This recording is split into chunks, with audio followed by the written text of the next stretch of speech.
Kumbai, meu nome é Zoraida Molina Arndel. E vídeo aqui também tocante minha vida e minha fé, parte número 2.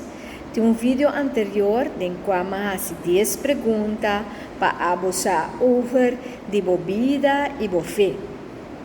Agora, a pergunta do vídeo aqui está de quanto é importante para abusar de vida de fé. E de quanto é importante para você de vida de fé de outro não. É tão simples. Tu rende tem algo de qual não te quer, e de qual não te atua, não te pensa, não te se não escolhe e não decisiona. Ora que você tem fé, é sei que você tem esperança de algo. Ora que você tem fé, ou não está papel de fé, você quer de uma pessoa, de um movimento, de um gente, você quer de algo.